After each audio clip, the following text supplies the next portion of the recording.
Hello, here is the Sunday school lesson for St. Michael Missionary Baptist Church, where the Reverend Paul Sims is our pastor. This is the lesson for December 18th, 2022. It is John Prepares the People. It's from John chapter 1, verses 6 through 8, and Luke chapter 3, verses 15 through 18. God's Word. There was a man sent from God whose name was John.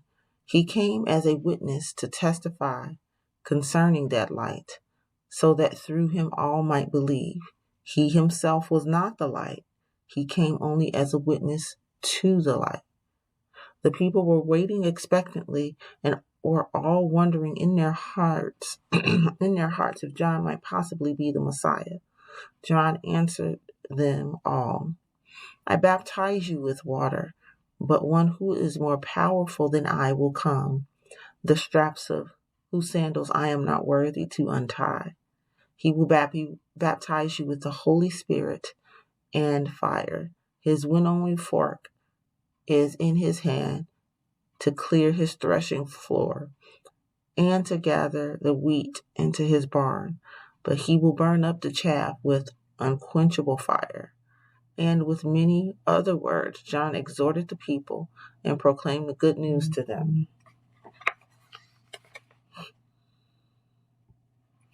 Bible story. In today's scripture, we are reminded that John was a messenger sent by God. John's message told the people about the light so that all could hear his message and believe. He reminded the people that he was not the light, but he came to tell them about the light. It was his job to prepare the way for the people to receive Jesus. When they heard John's message, the people's hope began to rise, and they began to wonder if perhaps John could be the Messiah. John told them that he came to baptize them with water, but someone else was coming who was much greater than he was.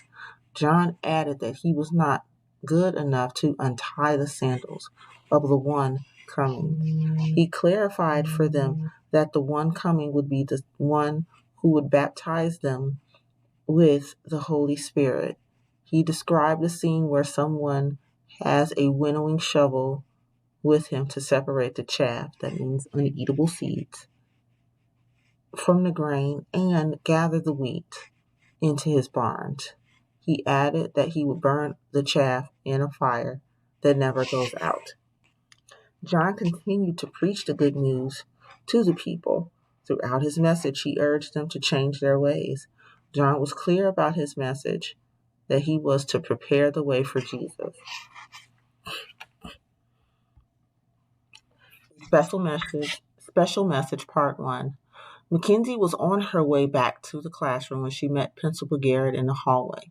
He seemed to be in a rush. Mackenzie, may I see you for a minute, young lady? Principal Garrett asked. Am I in trouble, Principal Garrett? Mackenzie inquired. Oh, no. Could you do me a favor? I have an important message that I need you to take to Miss Calhoun. But you have to make sure you go straight to the classroom and give her this message, Principal Garrett said. It is important that you remember every detail. I think I can do that. What's the special message? Mackenzie asked.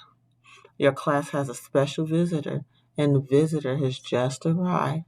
I need her to get the class ready, Principal Garrett explained. I think I can deliver the message.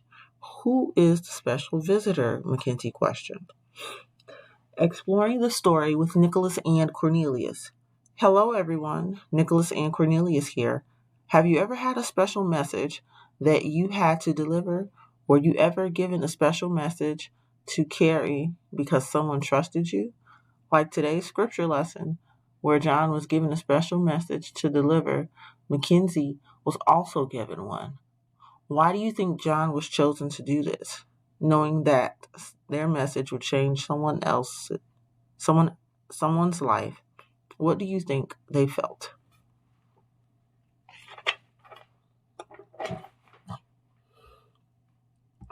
A special message, part 2. Well, I think it is someone that the class will enjoy and who will change your lives, Principal Garrett replied. Principal Garrett looked around and asked, "Do you know the gospel rappers Faith It?" "Do you mean they are here?" Mackenzie inquired. "I love them." They wanted to surprise Ms. Calhoun. She was their favorite teacher.